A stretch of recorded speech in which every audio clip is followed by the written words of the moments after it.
Ils ont inspiré des films comme Ocean's 11. Les meilleurs cambrioleurs, braqueurs de banques et voleurs de bijoux que le monde ait connus. Ce n'étaient pas des voleurs de base, mais de vrais génies. La crème de la crème. Aux quatre coins du monde, ils ont fait des cases de haut vol et très médiatisés. C'est au cœur de l'Europe qu'une bande mystérieuse de gentlemen cambrioleurs orchestre le plus grand vol de diamants de l'histoire. Des diamants et des bijoux estimés à 400 millions d'euros. En Californie, un homme que le FBI surnommait le plus grand voleur du monde réussit un casse explosif pour faire couler le président américain. 7 ou 8 types qui dévalisent le président, il en faut du grand. Mais bien que ces coups aient réussi, les braqueurs ont commis une simple erreur qui leur sera fatale. Tout le monde se dit, ça n'arrive que dans les films, mais en l'occurrence, c'est réellement arrivé. Ces minuscules erreurs permettront-elles d'amener ces voleurs de génie devant la justice? Ou s'en tireront-ils sans être inquiétés? J'ai été en cavale pendant 8 ans, la meilleure période de ma vie. Cette histoire n'a rien d'une fiction. Ces types comptent parmi les meilleurs cambrioleurs au monde.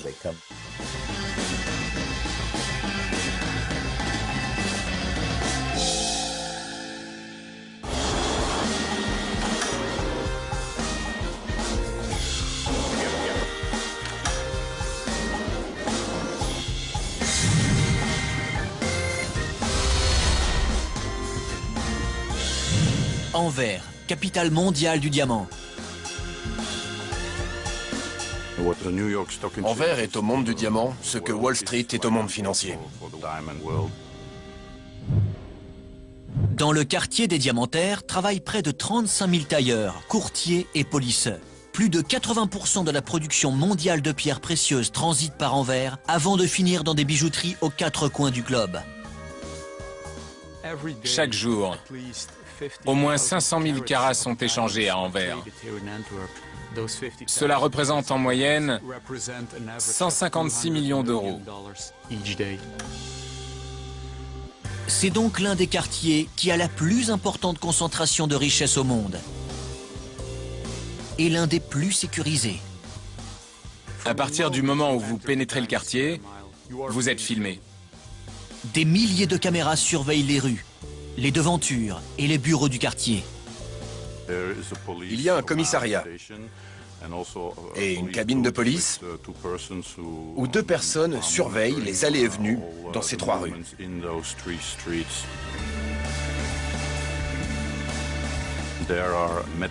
L'entrée de ces 3 rues est protégée par des plots amovibles. Le grand public n'y a pas accès.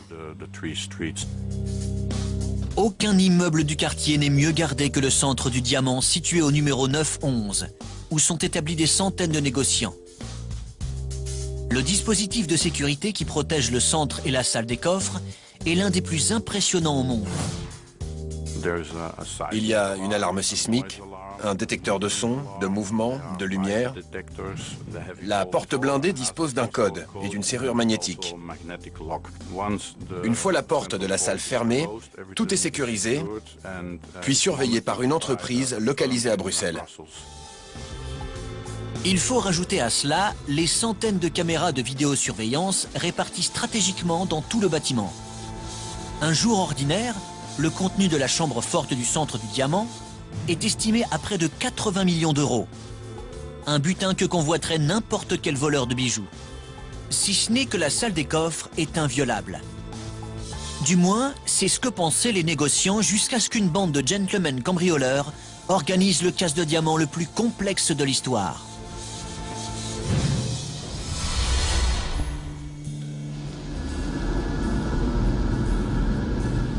« 14 février 2003, 17 h. Le centre du diamant ferme ses portes pour le week-end. Vous ne pouvez pas entrer dans l'immeuble le week-end. La porte d'entrée est fermée, le parking aussi. Il y a une alarme reliée au service de police. Le personnel de sécurité verrouille l'une des chambres fortes les plus impénétrables du monde avant de confier la protection de l'immeuble à son arsenal high-tech de détecteurs de lumière, de chaleur, de son et de mouvement. Pourtant, à 23 h 47, ni la police, ni le personnel de sécurité ne remarque que la porte du garage du centre s'ouvre pour laisser passer une banale voiture de location avec à son bord 4 mystérieux individus. Ils sont sur le point de commettre l'un des braquages les plus spectaculaires de tous les temps. Selon certains enquêteurs, les voleurs auraient copié la fréquence du système électronique qui permet d'ouvrir la porte du parking. Les intrus se dirigent droit vers l'escalier de secours qui mène à l'ascenseur principal.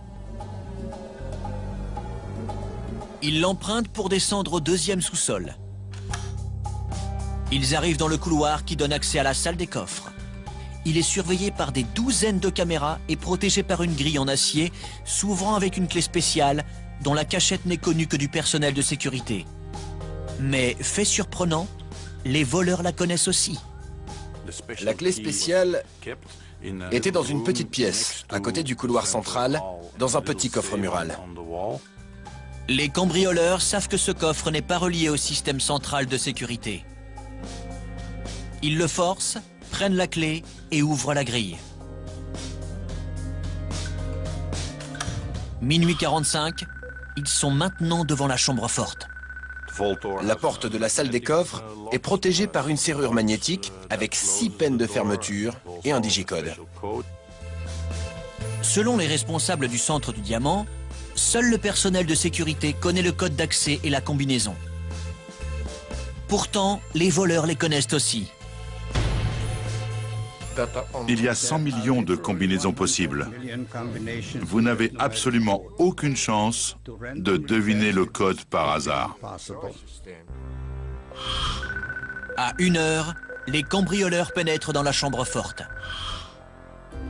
Dans l'obscurité presque complète et sans tenir compte des caméras qui enregistrent chacun de leurs pas, ils commencent à mettre hors service les détecteurs de mouvement, de lumière, de chaleur et les alarmes sismiques. Certaines méthodes étaient très simples, comme vaporiser du gel sur les capteurs pour qu'ils arrêtent de fonctionner. D'autres étaient moins évidentes. Comme leur solution pour forcer les coffres, par exemple. Chaque coffre est équipé d'un détecteur sismique enregistrant la moindre vibration, mais les voleurs disposent d'un outil unique et ingénieux spécialement conçu pour le déjouer.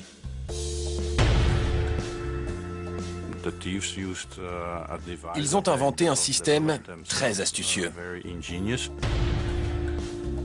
Leur outil leur permet de forcer la serrure tout en faisant croire à l'alarme sismique que chaque coffre est ouvert sans effraction.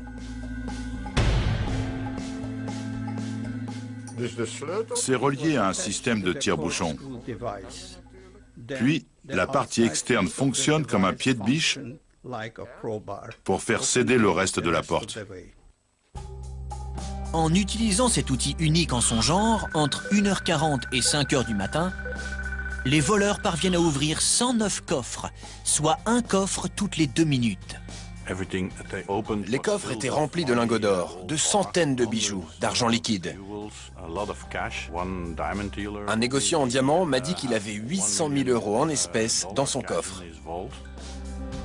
Les ravisseurs s'emparent également de centaines de diamants et des certificats d'authenticité qui les accompagnent. C'est la carte d'identité du diamant. Bizarrement, les voleurs ont laissé intacts près d'une centaine de coffres. Nous supposons qu'ils n'ont pas ouvert d'autres coffres parce que leur sac était plein. Donc, ils ne pouvaient plus rien emporter.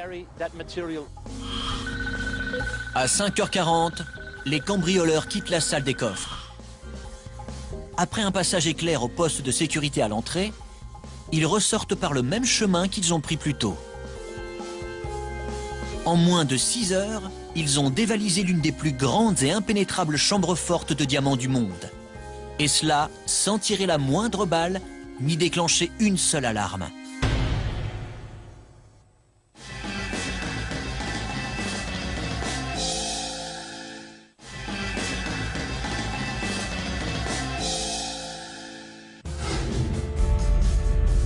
Nous sommes en 2003. C'est le week-end de la Saint-Valentin. Un groupe de voleurs s'est introduit dans le centre du diamant à Anvers, jusqu'alors réputé inviolable, et s'est enfui avec un butin composé d'argent et de diamants d'une valeur estimée à plus de 400 millions d'euros. C'est le plus gros casse de diamants de l'histoire. 48 heures se sont écoulées depuis le cambriolage et personne ne se doute des agissements qui ont eu lieu dans la salle des coffres. Vers 8 heures du matin, le personnel de sécurité entre dans la chambre forte pour un banal contrôle de routine. Mais ce qu'il va voir est tout sauf banal. Plus de la moitié des coffres ont été ouverts. C'était un chantier. Sur 190 coffres, 109 étaient ouverts. Il y avait même des diamants sur le sol, car ils avaient tout cassé et tout jeté par terre. C'était un désastre. Les experts dépêchés sur le lieu du crime estiment le butin à 100 millions d'euros, mais les initiés savent que son montant est bien plus élevé. Diamants, bijoux, montres, actions, etc. Leur valeur doit être estimée autour de 400 millions d'euros. Soit 4 fois le montant officiel. Les bijoux qui se transmettent de génération en génération ont une grande valeur sentimentale. Et qu'importe le montant remboursé par l'assurance, ils sont irremplaçables. Cet endroit était considéré comme une forteresse. Les gens n'arrivaient pas à croire qu'il avait été pénétré. C'était un vrai drame. Les enquêteurs sont notamment impressionnés par le fait que les voleurs n'ont pas eu recours à la violence. Ils n'ont rien fait exploser, ils n'ont pas utilisé la violence. Je suis assez impressionné par leur manière d'agir. Les hommes qui ont commis ces délits devaient être très expérimentés. Mais qu'en est-il des caméras de surveillance qui enregistrent les allées et venues à l'intérieur et autour du bâtiment 24 heures sur 24? Quand les autorités vont récupérer les cassettes, elles ont disparu. En quittant le bâtiment, ils sont allés au poste central de commande situé à l'entrée et ont emporté toutes les cassettes de surveillance. Pas uniquement les vidéos de la salle des coffres, mais aussi celles enregistrées par toutes les caméras à l'intérieur et autour du bâtiment, dans les rues, dans le quartier. En s'emparant des vidéos dans la salle de surveillance non gardée, les voleurs ont mis le doigt sur une faille du système de sécurité. L'équipe de surveillance située à Bruxelles ne regarde les images que lorsque l'alarme l'avertit d'un problème. Les alarmes ayant été désactivées, aucun indice visuel ou physique ne permet d'identifier les coupables. Le crime aurait pu aussi bien avoir été commis par des fantômes. Je fabrique des chambres fortes depuis 40 ans. C'était pas à moi de m'occuper du système d'alarme et de l'électronique. Les voleurs ont trouvé le point faible. Le problème ne venait pas des coffres, mais du système de surveillance. Tout le monde se dit, ça n'arrive que dans les films, mais en l'occurrence, c'est réellement arrivé. Le gang a réalisé un des crimes les plus parfaits de l'histoire. Tout de suite, les enquêteurs et les victimes milliardaires penchent pour le coup monté de l'intérieur. L'enquête s'est portée sur les employés de la sécurité. Une personne travaillant dans l'immeuble aurait pu révéler des informations confidentielles qui auraient permis le casse.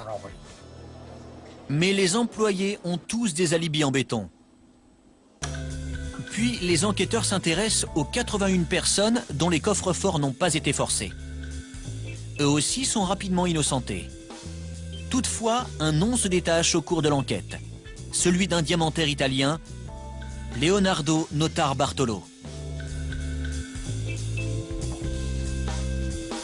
En fouillant dans son dossier, la police découvre qu'il n'a ni acheté ni vendu un seul diamant depuis son arrivée à Anvers 2 ans auparavant. Au début de l'année 2001, Leonardo Notarbartolo quitte Turin pour s'installer à Anvers sur la Charlotte Alley au numéro 33. Son appartement était situé tout près du quartier des Diamantaires. Le prétendu bijoutier, qui est beau parleur, se fait rapidement des amis parmi les négociants et finit par ouvrir un bureau dans le centre du diamant. C'était un homme très charmant, avec une personnalité très agréable. Il connaissait probablement un peu les diamants, et certainement les bijoux. Mais pourquoi ouvrir un bureau au centre du diamant pour ne finalement pas faire d'affaires? Le mystérieux Turinois était-il vraiment un voleur professionnel?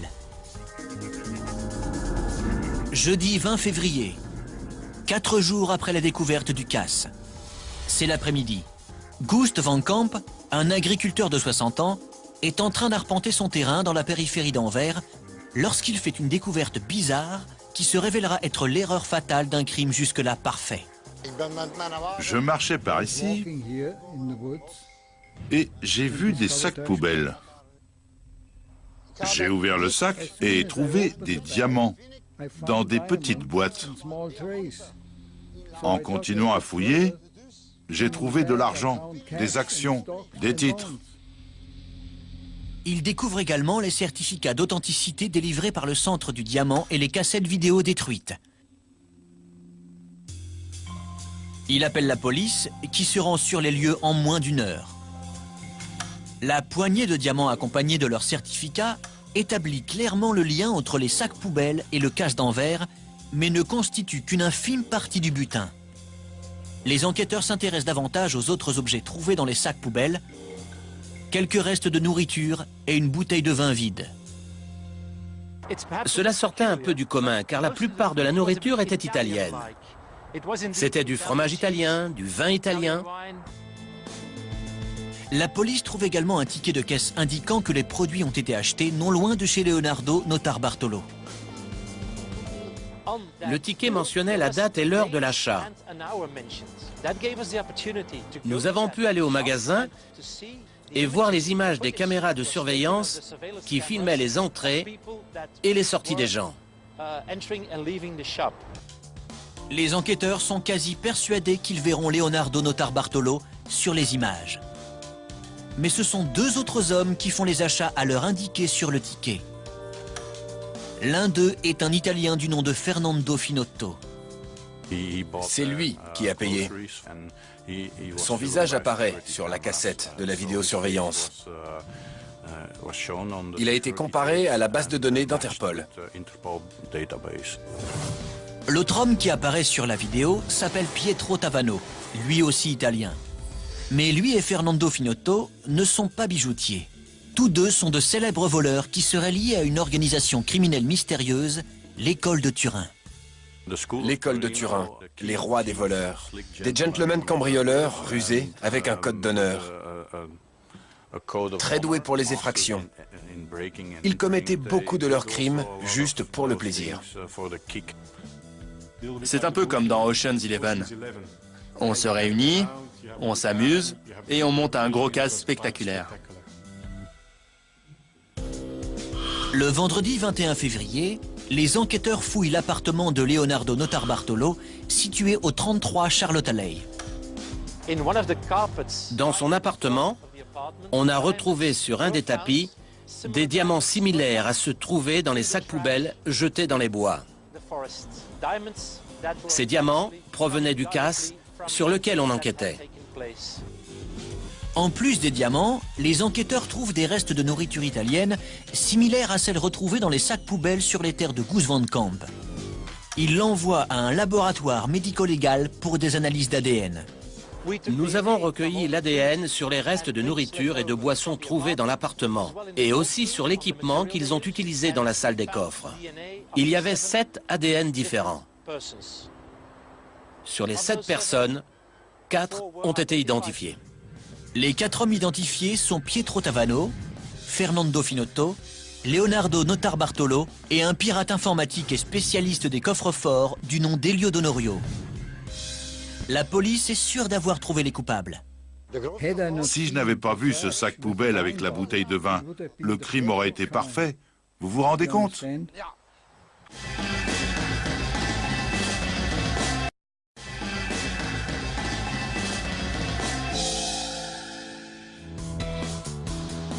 Elio Donorio, Pietro Tavano, Fernando Finotto et Leonardo Notarbartolo sont soupçonnés du cambriolage du centre du diamant. Mais ils ont quitté la Belgique et personne ne sait où se trouve le butin de 400 millions d'euros. Tandis que les autorités se lancent à la recherche des suspects et des diamants volés, elles avancent une hypothèse pour expliquer comment l'école de Turin a réussi à réaliser l'un des casses les plus compliqués de l'histoire. Selon la police, le plan a été mis en marche en février 2001, le jour où Leonardo Notarbartolo vient louer un bureau dans l'immeuble du Centre du Diamant. C'est à ce moment qu'ils ont commencé à préparer leur cambriolage. Il avait un caméscope dans son sac pour pouvoir filmer la salle des coffres et planifier parfaitement leur opération. Il filme tout, les grilles, les serrures, les caméras de surveillance, le parking, la salle des coffres. La police croit qu'il a même réussi à filmer un employé du centre, faire la combinaison et entrer le code d'accès à la chambre forte. Il réussit même à obtenir une copie des plans de l'immeuble en amadouant la direction.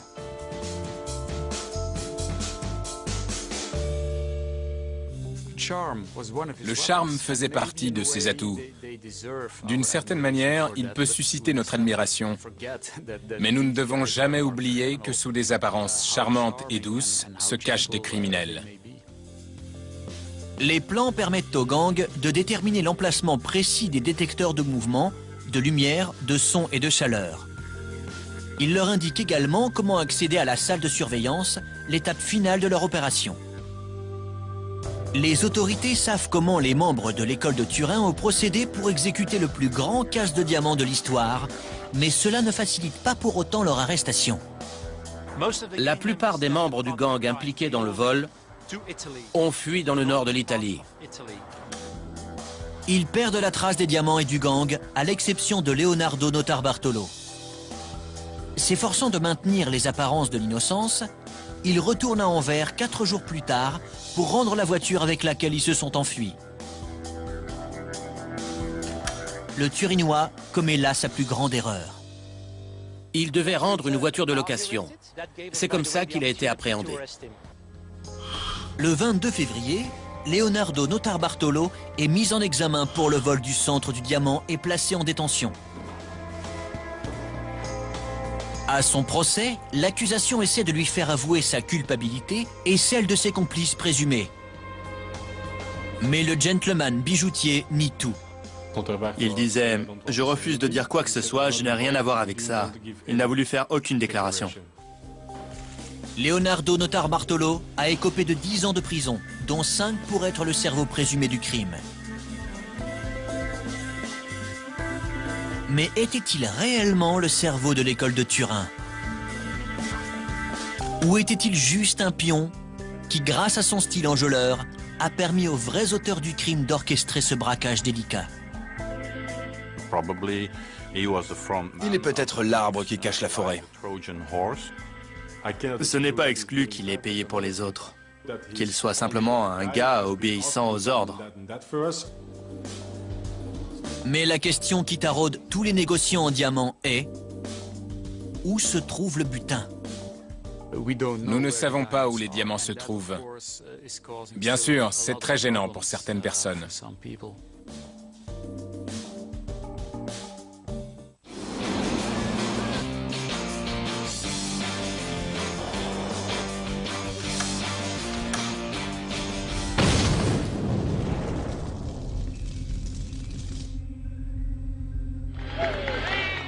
Décembre 1971. Le président Richard Nixon lance sa campagne électorale en collectant un fonds d'un montant sans précédent. We're going to run all out because we have to win and we're going to stock it to them from now throughout the campaign. Le QG de cette collecte de fonds frénétique se trouve dans la Maison-Blanche de l'Ouest, le domaine privé du président situé à Laguna Niguel, en Californie. Laguna Niguel était une ville balnéaire avec des résidences haut de gamme. La demeure présidentielle était en quelque sorte le Taj Mahal de la ville. Selon les rumeurs, le fonds de campagne de Richard Nixon s'élèverait en mars 1972 à déjà plus de 30 millions de dollars, dont une grande partie aurait été obtenue par des manœuvres politiques douteuses. Réparties dans plusieurs banques du comté d'Orange, le plus gros de l'argent présidentiel reposerait dans la chambre forte de la United California Bank, situé il y a 35 ans à l'emplacement actuel du centre commercial de Monarch Bay Plaza. Une telle somme finit par attirer l'attention d'un légendaire braqueur de banque, Amil Dinzio. Amil Dinzio a grandi dans les rues malfamées de Youngstown, dans l'Ohio. Il est à la tête d'un réseau de truands appelé Boardmen of Erie. Ce n'étaient pas des voleurs de base, mais de vrais génies. Des banques, de Cleveland jusqu'aux Keys de Floride, ont déjà fait les frais de leur cambriolage spectaculaire. Ils avaient amassé environ 30 millions de dollars en une vingtaine de braquages. Pour le FBI, cela fait d'eux les voleurs de banque les plus actifs du monde. Ils pouvaient s'attaquer à n'importe quelle banque. Aucune ne pouvait leur résister. Le bras droit d'Amil Dinzio est son neveu, Harry Barber, à qui il a tout appris sur le cambriolage de banque. C'est probablement l'une des personnes les plus intelligentes que j'ai rencontrées dans ma vie. Ça fonctionnait comme une entreprise. Nous avions un programme pour tel ou tel jour. Personne ne posait jamais de questions. C'est Amil qui dirigeait. Mais Amil Dinzio n'est pas juste un génie du crime. C'était un agitateur politique radical opposé au gouvernement. Et notamment à la guerre du Vietnam. L'autre neveu d'Amil Dinzio, Ronnie, le frère d'Harry, est rentré du Vietnam, victime de l'agent orange. Ces hommes étaient des voleurs, mais ils étaient avant tout américains. Et ils étaient affectés par ce qui se passait en 1972. Et pour Amil Dinzio, Richard Nixon est largement responsable du traumatisme post-guerre de Ronnie. Alors le fonds de campagne gardé dans la chambre forte de la United California Bank attire tout naturellement sa convoitise. En plus de l'argent, il y avait probablement des documents tout aussi importants. Des lettres, des informations confidentielles. Et ils se sont dit que tout ce que contenait le coffre de Nixon serait d'une grande valeur. C'était à l'époque le meilleur gang des États-Unis. 7 types de l'Ohio qui décident de voler le président des États-Unis, il en faut du cran. Qui oserait? L'équipe de choc d'Amil Dinzio est constituée de Charlie Breckle, spécialiste des alarmes, de Phil Christopher, l'homme fort. Charlie Mulligan est chargé de se procurer le matériel comme les armes, les voitures. Le frère d'Amil Dinzio, James, est un expert en explosifs. Son neveu, Ronnie Barber, fait le guet. Et Harry Barber est le touche-à-tout de la bande. La crème de la crème. Pour des opérations si délicates, il fallait des pros, pas des voleurs du dimanche. Amil Dinzio est tellement sûr de la réussite de leur coup qu'il achète les billets d'avion pour Los Angeles en utilisant leur vrai nom. Ils voyagent à la vue de tous et atterrissent à l'aéroport de Los Angeles le 15 mars 1972. Ils ont pris un taxi jusqu'à Southgate et ont versé un pourboire de 100 $ au chauffeur. Le taxi les conduit chez la mère de Ronnie et Harry. Ils sont restés 2 ou 3 jours. Après un peu de repos, le clan des 7 établit le centre des opérations dans un appartement loué dans la résidence West 9.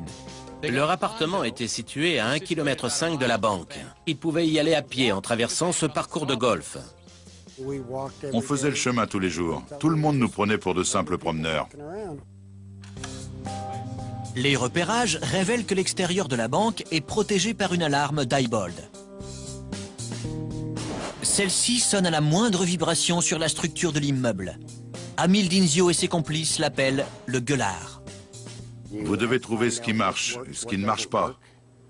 Comment contourner l'alarme? Les gens croient qu'il est devenu cambrioleur en claquant des doigts. Non, il a d'abord passé beaucoup de temps à apprendre.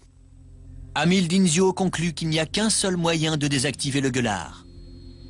Le polystyrène liquide, un produit qui va durcir sur l'alarme. Ils avaient prévu d'injecter du polystyrène liquide à prise rapide sur l'alarme pour que quand elle se déclenche, le gong n'ait le temps de retentir qu'une seule fois avant d'être gelé et bloqué par la mousse. Mais une fois le gueulard passé, il faut encore accéder au coffre reposant dans une chambre forte en acier, protégé par des murs renforcés et un toit en béton épais. En matière de renforcement de la porte et des murs de la chambre forte, c'était ce qui se faisait de mieux pour empêcher les effractions. Mais Amil Dinzio n'est pas un voleur comme les autres. Le 16 mars, il remet à son équipe des outils dont ils auront besoin pour le braquage. Armes, matériel électronique, talkie-walkie, polystyrène liquide, des outils. Masques, bombes lacrymo, perforateurs. Ainsi que des bouteilles d'acétylène, des chalumeaux, un scanner radio pour capter la police, une vingtaine de sacs de sable et 16 bâtons de dynamite. Pour transporter leur matériel jusqu'à la banque et repartir avec le butin, le gang fait l'acquisition d'une berline d'un modèle courant. Sur la côte Est, ils ont acheté une voiture qu'ils appelaient leur véhicule de travail et qui ne permettait pas de remonter jusqu'à eux. Ils ont approfondi le coffre, enlevé sa partie supérieure. Nous avons mis toutes nos affaires dans le coffre, puis nous avons fabriqué une tablette pour le recouvrir, pour qu'il ressemble à un coffre normal. Ils cachent leur matériel dans le coffre et planquent la voiture de travail chez Earl Dawson, un vétéran du Vietnam et ami de Charlie Mulligan. 17 mars, c'est le jour de la Saint-Patrick. C'est le grand jour. À 17 h, la United California Bank ferme ses portes pour le week-end. Peu après le coucher du soleil, Charlie Mulligan se rend à la banque avec la voiture de travail et cache les outils électriques et les masses dans des buissons derrière le bâtiment. Peu avant minuit, le gang traverse le terrain de golf en direction de la banque. C'est difficile à décrire. Les gens s'extasient pour plein de trucs différents. C'était vraiment l'euphorie. Mais son euphorie est de courte durée. Il y a déjà un problème. On avait mis des affaires dans les buissons et quand on est revenu, elles avaient disparu.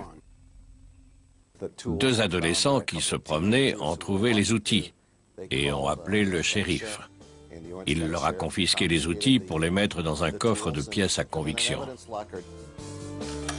Heureusement pour les cambrioleurs, la police ne cherche pas plus loin. Vendredi 24 mars, Cass Nixon, deuxième prise. Le soleil se couche. La bande traverse une nouvelle fois le parcours de golf pour aller à la banque. Cette fois, l'attirail reconstitué est en place et la voie est libre. À l'aide d'une échelle volée dans une église voisine, Amil Dinzio et son frère désactivent le gueulard.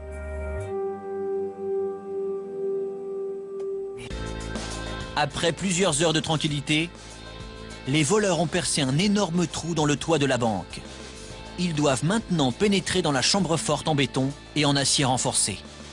Ils entrent par le toit de la banque et atterrissent sur le toit de la chambre forte.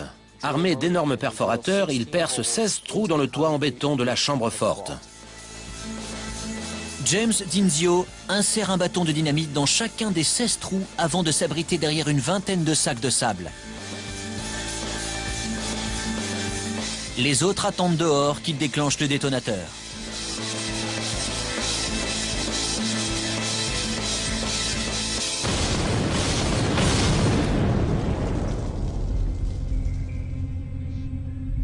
L'explosion libère une énergie de 33 millions de joules. La détonation résonne dans toute la ville. Vous avez l'autoroute ici, un bar juste à côté, un parking avec du passage. Il crée cette énorme explosion. Et personne ne l'a remarqué. Amil Dinzio n'est plus séparé de 500 coffres que par des barres d'armature en acier. Le découpage au chalumeau commence. Puis, ils ont pu glisser une échelle et descendre dans la chambre forte.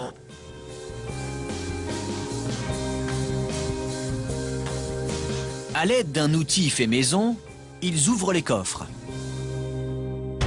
Ignorant lesquels appartiennent à Nixon, ils n'ont pas d'autre choix que de les ouvrir tous. Si vous aviez en face de vous 500 coffres, par lequel commenceriez-vous? Ils ne savaient pas lequel appartenait à Richard Nixon. Donc ils les ont ouverts l'un après l'autre. Au matin, ils ont ouvert environ 200 coffres sans toutefois mettre la main sur les 30 millions de Richard Nixon. Mais ils n'abandonnent pas la partie. À la fin de la première nuit de travail, ils sont ressortis de la banque. Ils ont regoudronné la partie du toit qu'ils avaient percée pour la remettre en place. Leur idée la plus brillante a été d'insérer un miroir au bord du trou et de le diriger vers leur résidence. Si le miroir bougeait, Amil Dinzio saurait que le trou avait été découvert et qu'il ne devrait pas y retourner. Samedi soir, Amil Dinzio et ses complices retournent dans la chambre forte et ouvrent 150 autres coffres. Ils remplissent plusieurs sacs marins d'objets de valeur. Ils n'ont toujours pas trouvé les 30 millions. Lundi, 6 heures du matin. Ils ont forcé 458 des coffres et rempli plus d'une douzaine de sacs avec de l'argent, des bijoux et des titres. Mais rien de tout cela n'appartient au président Nixon. On espérait à chaque fois, le prochain coffre est le bon. Le prochain coffre est le bon. Enfin bref, on n'a jamais trouvé le bon coffre. Avant de s'éclipser pour la dernière fois par le toit, ils trafiquent la porte de la chambre forte pour avoir ainsi plus de temps pour s'enfuir. Ils voulaient leur compliquer le travail. Ils ont percé un trou dans la serrure pour que ce soit impossible d'ouvrir la porte normalement.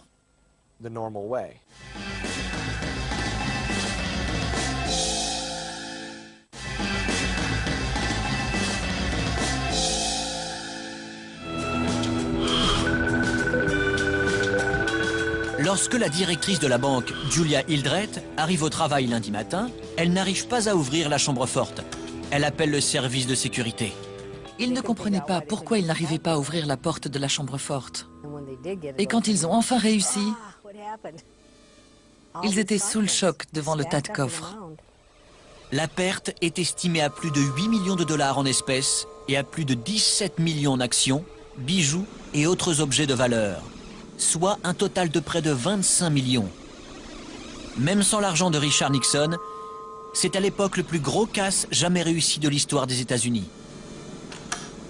Les agents du FBI, Paul Chamberlain et Frank Cali, sont chargés de l'enquête. On était dépassés. C'était une affaire hors du commun. Des actions, des obligations, tous les objets de valeur avaient disparu. Ils n'ont laissé aucune empreinte digitale. Pendant ce temps, le clan des 7 planque la voiture chez Earl Dawson et file à Las Vegas le coffre, ou plutôt le bateau, plein d'argent. J'ai demandé à Harry comment il avait fait pour transporter tout le butin. Il m'a dit, on l'a mis dans un bateau. On a fait comme si on était des touristes qui partaient à Vegas. À Las Vegas, ils font blanchir l'argent par l'intermédiaire d'un vieux contact dans le milieu. Mais Harry Barber ne fait pas partie du voyage. Il doit s'assurer que leur appartement à West Nine est impeccable. Ils ont nettoyé les murs, les meubles, effacé toutes les empreintes digitales possibles. Ils ont brûlé ce qui pouvait constituer des preuves et tout jeté dans les égouts avant de quitter la ville. Même sans les 30 millions de Nixon, le crime semble parfait. Mais les apparences peuvent être trompeuses. Le FBI n'avait jamais vu un vol aussi bien orchestré. Ils n'avaient aucune piste. Mais quelqu'un va leur en donner une. Ce quelqu'un n'est nul autre que le chef de la bande, Amil Dinzio. Le 4 mai 1972, la chambre forte d'une banque située près de Lordstown, dans l'Ohio, est dévalisée. Le même mode opératoire. Trou dans le toit. Trou dans la chambre forte. Dynamite. Contrairement aux agents fédéraux du comté d'Orange, ceux de l'Ohio connaissent bien Amil Dinzio. Ils rentrent ces données qu'ils envoient en masse aux autres agences du FBI du pays. Et quelques semaines plus tard, l'une d'entre elles remarque qu'ils ont eu un cambriolage similaire. Mais les Boardmen of Erie comptent plus de 125 membres connus. Et des modes opératoires identiques ne prouvent pas qu'un des Boardmen est allé jusqu'en Californie pour faire sauter la United California Bank. Pour les agents fédéraux, il n'y a qu'un seul moyen de le savoir. C'est ainsi qu'ils vont découvrir l'erreur fatale commise par le gang au cours de cette opération autrement parfaite. Nous avons demandé aux principales compagnies aériennes de vérifier sur les 2 semaines précédant le casse de la banque si un des 125 membres du gang avait voyagé. Bingo! Le manifeste des passagers apprend aux agents fédéraux que 5 membres des Boardmen of Erie, dont Amil Dinzio, ont pris l'avion pour Los Angeles 2 semaines avant le braquage. Maintenant, ils doivent découvrir ce que lui et ses complices ont fait une fois qu'ils ont posé le pied à Los Angeles. On a interrogé tous les chauffeurs de taxi de l'aéroport qui étaient en service à cette période. Même à l'aéroport le plus fréquenté de la côte ouest, les chauffeurs de taxi se souviennent des hommes comme Amil Dinzio qui laissent des pourboires de $100. Un des chauffeurs de taxi a dit que 5 gros durs sont montés dans sa voiture et lui ont versé un pourboire de $100 en plus de la course. Il n'aurait pas pu les oublier. Le chauffeur de taxi conduit les agents à la maison de Southgate où il a déposé les membres du gang. Pour moi, c'était un des moments clés de l'enquête. Et il nous conduisait directement à Southgate, chez la famille Barber. On savait qu'elle était liée à Amil Dinzio. Les factures téléphoniques révèlent aux enquêteurs que le gérant de la copropriété West Nine et Earl Dawson ont été appelés depuis la maison. L'agent Frank Cali suit ce dernier jusque dans un bar. Il me regarde, je le regarde. Il vient me voir et il me dit « Vous m'observez ?» Je lui ai répondu « Frank Cali, FBI. Earl, faut qu'on se parle. » Earl Dawson conduit l'agent Cali à son garage et à la Oldsmobile 1962 au coffre trafiqué. Dans la voiture, nous avons trouvé toutes sortes d'outils d'effraction, des armes, des fusils. En réalité, nous avions des preuves du cambriolage. Pendant que l'agent Cali réunit les pièces à conviction de la voiture, le gérant de la copropriété montre à l'agent Chamberlain un appartement qui a été quitté soudainement 2 mois plus tôt. Quelqu'un a tout fait cafouiller. Ils ont oublié de mettre en marche le lave-vaisselle. Tous les voleurs ont été identifiés grâce aux empreintes digitales recueillies sur les assiettes qui n'ont jamais été lavées. En moins de 3 semaines, 6 membres de la bande sont arrêtés, Amil Dinzio y compris. Le seul à être toujours en cavale est Harry Barber, le touche-à-tout. Tandis que les autres sont jugés et condamnés à une peine de prison, il disparaît pendant presque une décennie. J'ai été en cavale pendant 8 ans. C'était génial. La meilleure période de ma vie. J'ai rencontré des gens merveilleux. Mais c'est l'une de ses connaissances qui va le mener à sa perte. La sœur d'une fille que je fréquentais a commencé à faire le lien. D'une certaine façon, c'était un soulagement. Pour sa participation au délit, Harry Barber est condamné à 20 ans de prison. Aujourd'hui, c'est un homme libre. Mais cela ne l'empêche pas de se rappeler que lui et son oncle étaient à 2 doigts de dépouiller le président des États-Unis. C'était les jours de gloire. J'avais 26 ans. À cette époque, je pensais pouvoir en faire mon métier. J'ai travaillé dans le secteur bancaire, mais j'ai jamais rien déposé dans une banque. Et qu'en est-il de l'argent de la campagne de Nixon convoité par le clan des 7? Il était en fait détenu dans une banque du comté d'Orange, mais pas dans la United California Bank de Laguna Niguel. L'argent de Richard Nixon n'était pas dans notre banque. Non, il devait être à San Clemente, à une douzaine de kilomètres plus loin.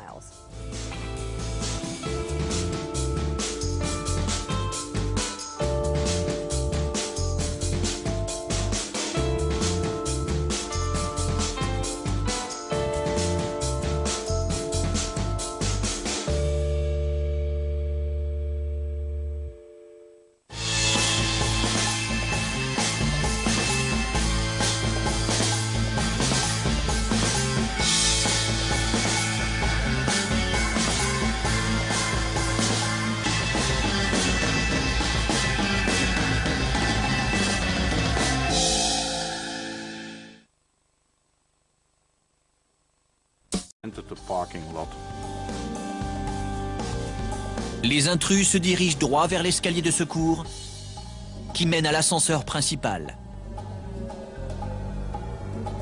Ils l'empruntent pour descendre au 2e sous-sol. Ils arrivent dans le couloir qui donne accès à la salle des coffres. Il est surveillé par des douzaines de caméras et protégé par une grille en acier, s'ouvrant avec une clé spéciale dont la cachette n'est connue que du personnel de sécurité. Mais, fait surprenant, les voleurs la connaissent aussi. La clé spéciale était dans une petite pièce, à côté du couloir central, dans un petit coffre mural. Les cambrioleurs savent que ce coffre n'est pas relié au système central de sécurité. Ils le forcent, prennent la clé et ouvrent la grille. Minuit 45, ils sont maintenant devant la chambre forte.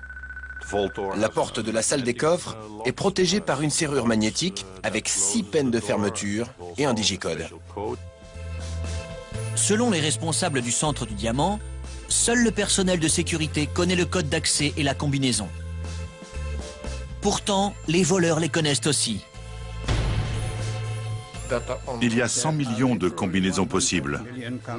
Vous n'avez absolument aucune chance de deviner le code par hasard. À 1 heure, les cambrioleurs pénètrent dans la chambre forte. Dans l'obscurité presque complète et sans tenir compte des caméras qui enregistrent chacun de leurs pas, ils commencent à mettre hors service les détecteurs de mouvement, de lumière, de chaleur et les alarmes sismiques. Certaines méthodes étaient très simples, comme vaporiser du gel sur les capteurs pour qu'ils arrêtent de fonctionner. D'autres étaient moins évidentes. Comme leur solution pour forcer les coffres, par exemple. Chaque coffre est équipé d'un détecteur sismique enregistrant la moindre vibration, mais les voleurs disposent d'un outil unique et ingénieux spécialement conçu pour le déjouer.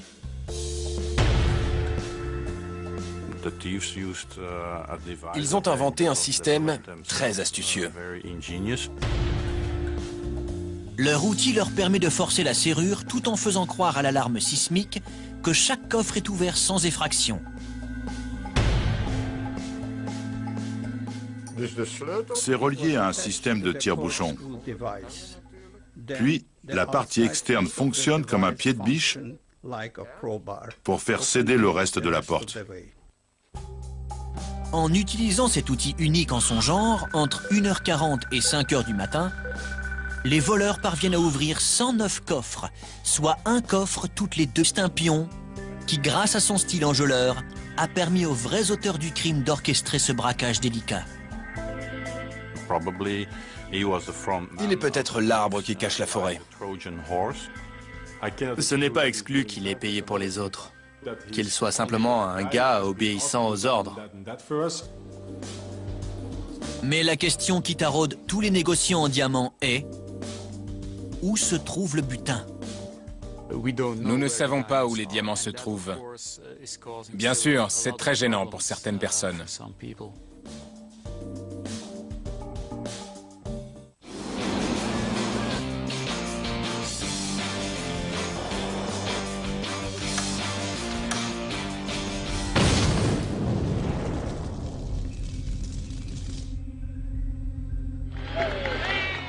Décembre 1971. Le président Richard Nixon lance sa campagne électorale en collectant un fonds d'un montant sans précédent. We're going to run all out because we have to win and we're going to sock it to them from now throughout the campaign. Le QG de cette collecte de fonds frénétique se trouve dans la Maison-Blanche de l'Ouest, le domaine privé du président situé à Laguna Niguel, en Californie. Laguna Niguel était une ville balnéaire avec des résidences haut de gamme. La demeure présidentielle était en quelque sorte le Taj Mahal de la ville. Selon les rumeurs, le fonds de campagne de Richard Nixon s'élèverait en mars 1972 à déjà plus de 30 millions de dollars, dont une grande partie aurait été obtenue par des manœuvres politiques douteuses. Réparties dans plusieurs banques du comté d'Orange, le plus gros de l'argent présidentiel reposerait dans la chambre forte de la United California Bank, située il y a 35 ans à l'emplacement actuel du centre commercial de Monarch Bay Plaza. Une telle somme finit par attirer l'attention d'un légendaire braqueur de banque, Amil Dinzio. Amil Dinzio a grandi dans les rues malfamées de Youngstown, dans l'Ohio. Il est à la tête d'un réseau de truands appelé Boardmen of Erie. Ce n'étaient pas des voleurs de base, mais de vrais génies. Des banques, de Cleveland jusqu'aux Keys de Floride, ont déjà fait les frais de leur cambriolage spectaculaire. Ils avaient amassé environ 30 millions de dollars en une vingtaine de braquages. Pour le FBI, cela fait d'eux les voleurs de banque les plus actifs du monde. Ils pouvaient s'attaquer à n'importe quelle banque. Aucune ne pouvait leur résister. Le bras droit d'Amil Dinzio est son neveu, Harry Barber, à qui il a tout appris sur le cambriolage de banque. Mais Harry Barber ne fait pas partie du voyage. Il doit s'assurer que leur appartement à West Nine est impeccable. Ils ont nettoyé les murs, les meubles, effacé toutes les empreintes digitales possibles. Ils ont brûlé ce qui pouvait constituer des preuves et tout jeté dans les égouts avant de quitter la ville. Même sans les 30 millions de Nixon, le crime semble parfait. Mais les apparences peuvent être trompeuses. Le FBI n'avait jamais vu un vol aussi bien orchestré. Ils n'avaient aucune piste. Mais quelqu'un va leur en donner une. Ce quelqu'un n'est nul autre que le chef de la bande, Amil Dinzio. Le 4 mai 1972, la chambre forte d'une banque située près de Lordstown, dans l'Ohio, est dévalisée. Le même mode opératoire. Trou dans le toit. Trou dans la chambre forte. Dynamite. Contrairement aux agents fédéraux du comté d'Orange, ceux de l'Ohio connaissent bien Amil Dinzio. Ils rentrent ces données qu'ils envoient en masse aux autres agences du FBI du pays. Et quelques semaines plus tard, l'une d'entre elles remarque qu'ils ont eu un cambriolage similaire. Mais les Boardmen of Erie comptent plus de 125 membres connus. Et des modes opératoires identiques ne prouvent pas qu'un des Boardmen est allé jusqu'en Californie pour faire sauter la United California Bank. Pour les agents fédéraux, il n'y a qu'un seul moyen de le savoir. C'est ainsi qu'ils vont découvrir l'erreur fatale commise par le gang au cours de cette opération autrement parfaite. Nous avons demandé aux principales compagnies aériennes de vérifier sur les 2 semaines précédant le casse de la banque si un des 125 membres du gang avait voyagé. Bingo! Le manifeste des passagers apprend aux agents fédéraux que 5 membres des Boardmen of Erie, dont Amil Dinzio, ont pris l'avion pour Los Angeles 2 semaines avant le braquage. Maintenant, ils doivent découvrir ce que lui et ses complices ont fait une fois qu'ils ont posé le pied à Los Angeles. On a interrogé tous les chauffeurs de taxi de l'aéroport qui étaient en service à cette période. Même à l'aéroport le plus fréquenté de la côte ouest, les chauffeurs de taxi se souviennent des hommes comme Amil Dinzio qui laissent des pourboires de $100. Un des chauffeurs de taxi a dit que 5 gros durs sont montés dans sa voiture et lui ont versé un pourboire de $100 en plus de la course. Il n'aurait pas pu les oublier. Le chauffeur de taxi conduit les agents à la maison de Southgate où il a déposé les membres du gang. Pour moi, c'était un des moments clés de l'enquête. Et il nous conduisait directement à Southgate, chez la famille soupçonnée du cambriolage du centre du diamant. Mais ils ont quitté la Belgique et personne ne sait où se trouve le butin de 400 millions d'euros. Tandis que les autorités se lancent à la recherche des suspects et des diamants volés, elles avancent une hypothèse pour expliquer comment l'école de Turin a réussi à réaliser l'un des casses les plus compliqués de l'histoire. Selon la police, le plan a été mis en marche en février 2001, le jour où Leonardo Notarbartolo vient louer un bureau dans l'immeuble du centre du diamant. C'est à ce moment qu'ils ont commencé à préparer leur cambriolage. Il avait un caméscope dans son sac pour pouvoir filmer la salle des coffres et planifier parfaitement leur opération. Ils filment tout, les grilles, les serrures, les caméras de surveillance, le parking, la salle des coffres. La police croit qu'il a même réussi à filmer un employé du centre, faire la combinaison et entrer le code d'accès à la chambre forte. Il réussit même à obtenir une copie des plans de l'immeuble en amadouant la direction.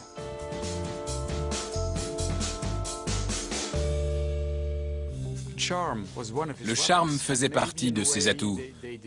D'une certaine manière, il peut susciter notre admiration.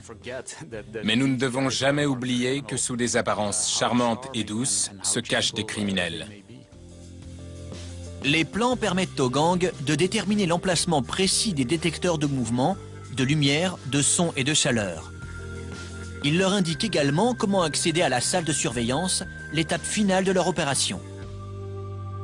Les autorités savent comment les membres de l'école de Turin ont procédé pour exécuter le plus grand casse de diamants de l'histoire, mais cela ne facilite pas pour autant leur arrestation.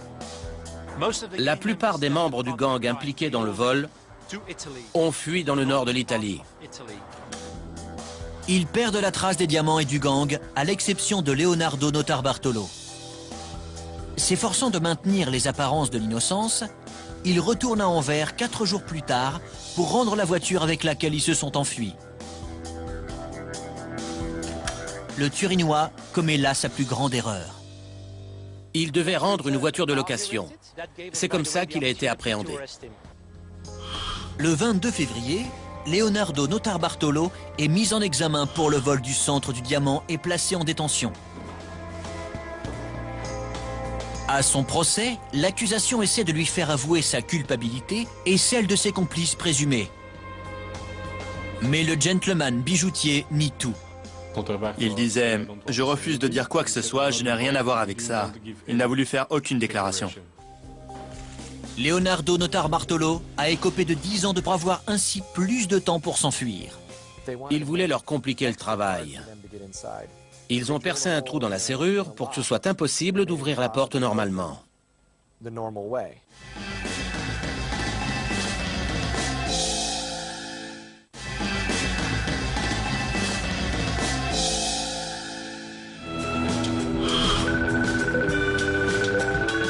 Lorsque la directrice de la banque, Julia Hildreth, arrive au travail lundi matin, elle n'arrive pas à ouvrir la chambre forte. Elle appelle le service de sécurité. Ils ne comprenaient pas pourquoi ils n'arrivaient pas à ouvrir la porte de la chambre forte. Et quand ils ont enfin réussi, ils étaient sous le choc devant le tas de coffres. La perte est estimée à plus de 8 millions de dollars en espèces et à plus de 17 millions d'actions, bijoux et autres objets de valeur, soit un total de près de 25 millions. Même sans l'argent de Richard Nixon, c'est à l'époque le plus gros casse jamais réussi de l'histoire des États-Unis. Les agents du FBI, Paul Chamberlain et Frank Cali, sont chargés de l'enquête. On était dépassés. C'était une affaire hors du commun. Des actions, des obligations, tous les objets de valeur avaient disparu. Ils n'ont laissé aucune empreinte digitale. Pendant ce temps, le clan des 7 planque la voiture chez Earl Dawson et file à Las Vegas le coffre, ou plutôt le bateau, plein d'argent. J'ai demandé à Harry comment il avait fait pour transporter tout le butin. Il m'a dit, on l'a mis dans un bateau. On a fait comme si on était des touristes qui partaient à Vegas. À Las Vegas, ils font blanchir l'argent par l'intermédiaire d'un vieux contact dans le milieu. Mais Harry Barber ne fait pas partie du voyage. Il doit s'assurer que leur appartement à West Nine est impeccable. Ils ont nettoyé les murs, les meubles, effacé toutes les empreintes digitales possibles. Ils ont brûlé ce qui pouvait constituer des preuves et tout jeté dans les égouts avant de quitter la ville. Même sans les 30 millions de Nixon, le crime semble parfait. Mais les apparences peuvent être trompeuses. Le FBI n'avait jamais vu un vol aussi bien orchestré. Ils n'avaient aucune piste. Mais quelqu'un va leur en donner une. Ce quelqu'un n'est nul autre que le chef de la bande, Amil Dinzio. Le 4 mai 1972, la chambre forte d'une banque située près de Lordstown, dans l'Ohio, est dévalisée. Le même mode opératoire. Trou dans le toit. Trou dans la chambre forte. Dynamite. Contrairement aux agents fédéraux du comté d'Orange, ceux de l'Ohio connaissent bien Amil Dinzio. Le 4 mai 1972, la chambre forte d'une banque située près de Lordstown, dans l'Ohio, est dévalisée. Le même mode opératoire. Trou dans le toit. Trou dans la chambre forte. Dynamite. Contrairement aux agents fédéraux du comté d'Orange, ceux de l'Ohio connaissent bien Amil Dinzio. Ils rentrent ces données qu'ils envoient en masse aux autres agences du FBI du pays. Et quelques semaines plus tard, L'une d'entre elles remarque qu'ils ont eu un cambriolage similaire. Mais les Boardmen of Erie comptent plus de 125 membres connus.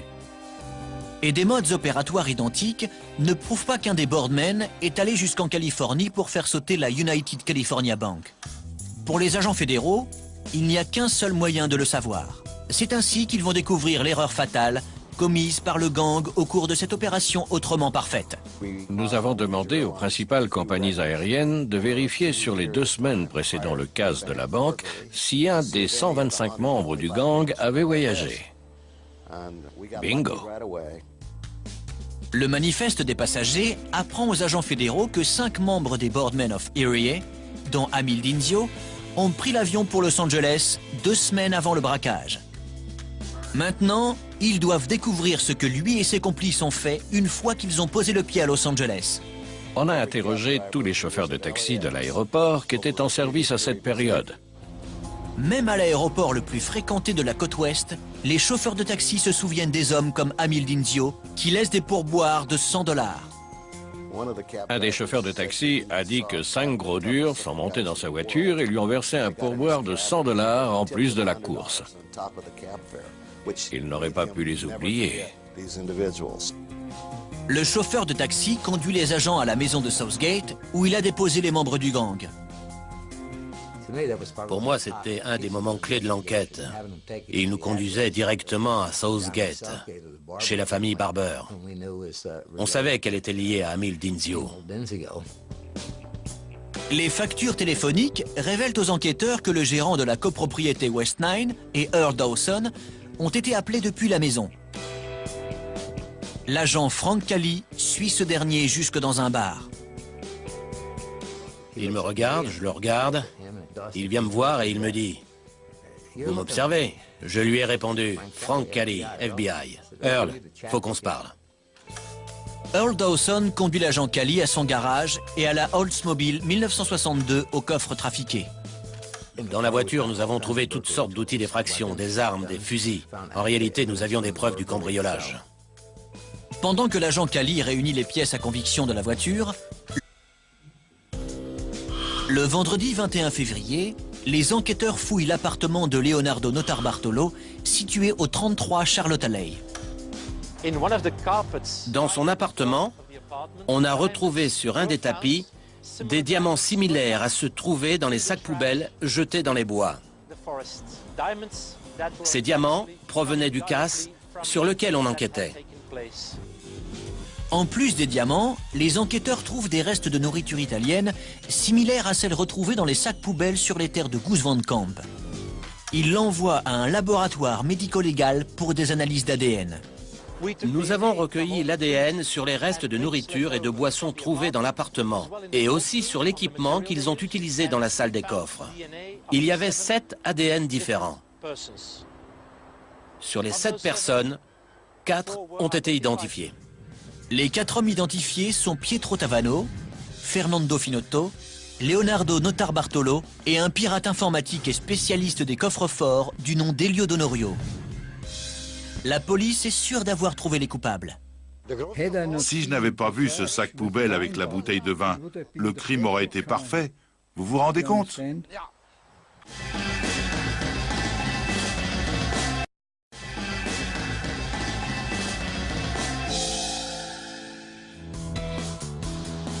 Elio Donorio, Pietro Tavano, Fernando Finotto et Leonardo Notarbartolo sont soupçonnés du cambriolage du centre du diamant. Mais ils ont quitté la Belgique et personne ne sait où se trouve le butin de 400 millions d'euros. Tandis que les autorités se lancent à la recherche des suspects et des diamants volés, elles avancent une hypothèse pour expliquer comment l'école de Turin a réussi à réaliser l'un des casses les plus compliqués de l'histoire. Selon la police, le plan a été mis en marche en février 2001, le jour où Leonardo Notarbartolo vient louer un bureau dans l'immeuble du centre du diamant. C'est à ce moment qu'ils ont commencé à préparer leur cambriolage. Il avait un caméscope dans son sac pour pouvoir filmer la salle des coffres et planifier parfaitement leur opération. Ils filment tout, les grilles, les serrures, les caméras de surveillance, le parking, la salle des coffres.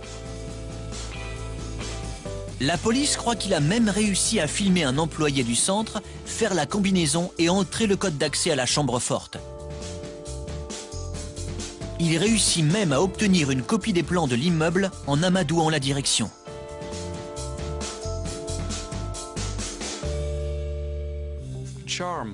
Le charme faisait partie de ses atouts. D'une certaine manière, il peut susciter notre admiration. Qui se promenaient ont trouvé les outils et ont appelé le shérif.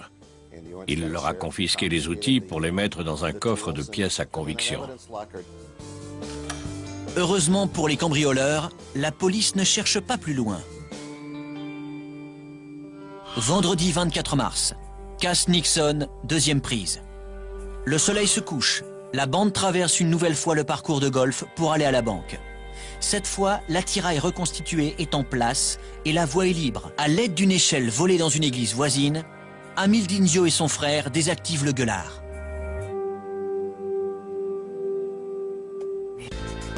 Après plusieurs heures de tranquillité, les voleurs ont percé un énorme trou dans le toit de la banque. Ils doivent maintenant pénétrer dans la chambre forte en béton et en acier renforcé. Ils entrent par le toit de la banque et atterrissent sur le toit de la chambre forte. Armés d'énormes perforateurs, ils percent 16 trous dans le toit en béton de la chambre forte. James Dinzio insère un bâton de dynamite dans chacun des 16 trous avant de s'abriter derrière une vingtaine de sacs de sable. Les autres attendent dehors qu'il déclenche le détonateur.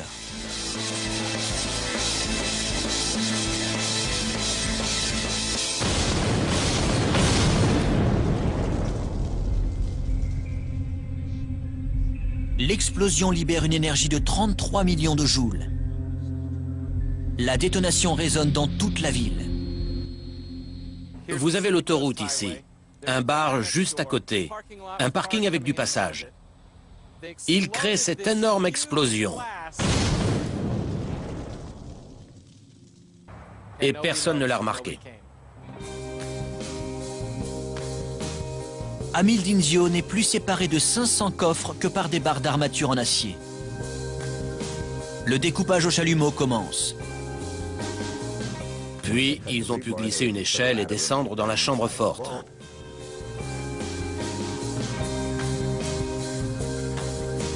À l'aide d'un outil fait maison, ils ouvrent les coffres. Ignorant lesquels appartiennent à Nixon, ils n'ont pas d'autre choix que de les ouvrir tous. Si vous aviez en face de vous 500 coffres, par lequel commenceriez-vous? Ils ne savaient pas lequel appartenait à Richard Nixon. Donc ils les ont ouverts l'un après l'autre. Au matin, ils ont ouvert environ 200 coffres sans toutefois mettre la main sur les 30 millions de Richard Nixon. Mais ils n'abandonnent pas la partie. À la fin de la première nuit de travail, ils sont ressortis de la banque. Ils ont regoudronné la partie du toit qu'ils avaient percée pour la remettre en place. Leur idée la plus brillante, 17 millions d'actions, bijoux et autres objets de valeur, soit un total de près de 25 millions.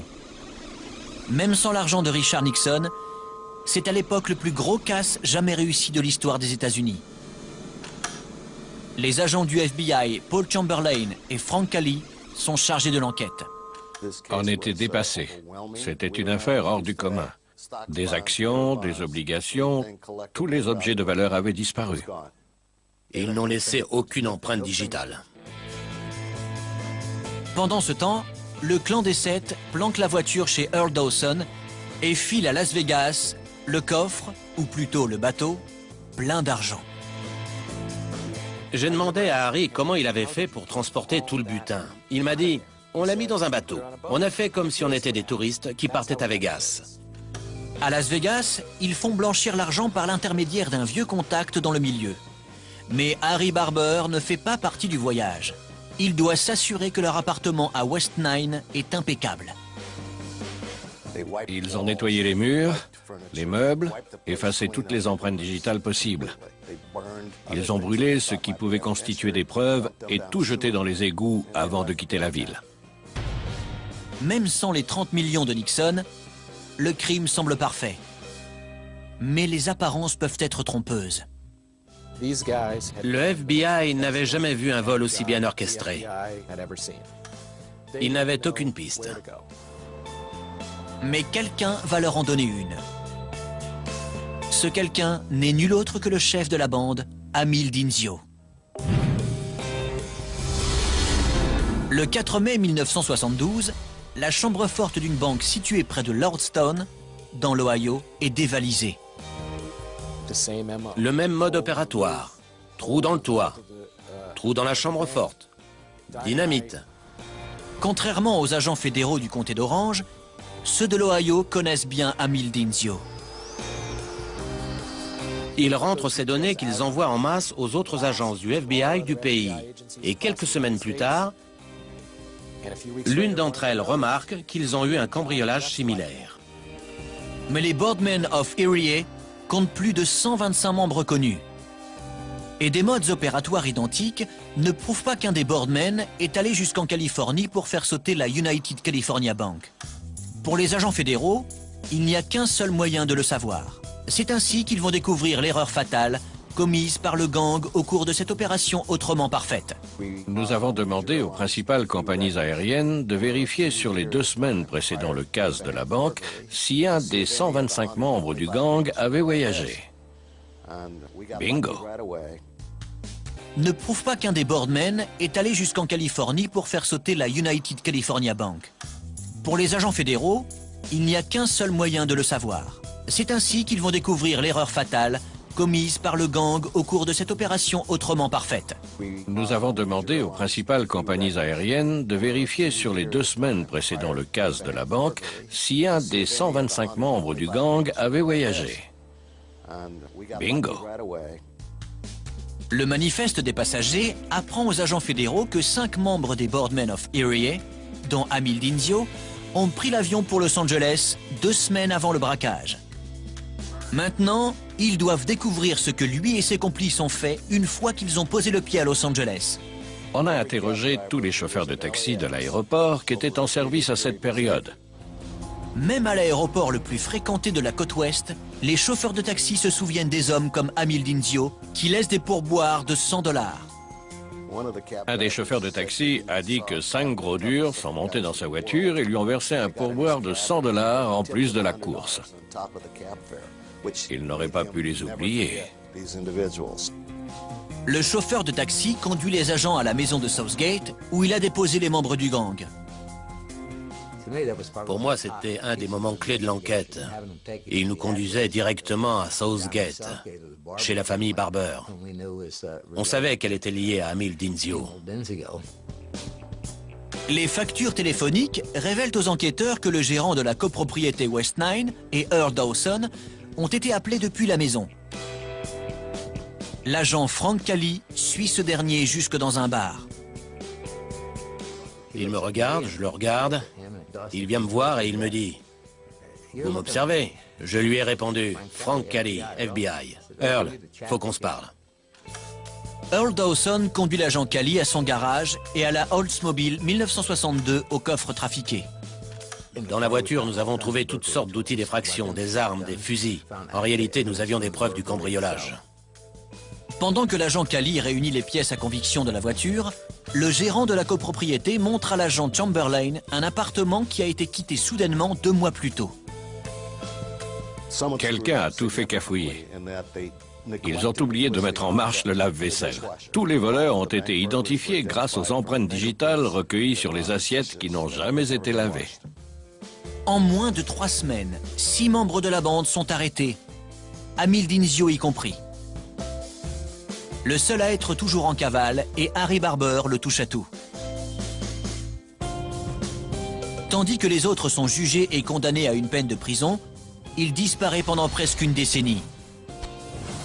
J'ai été en cavale pendant 8 ans. C'était génial.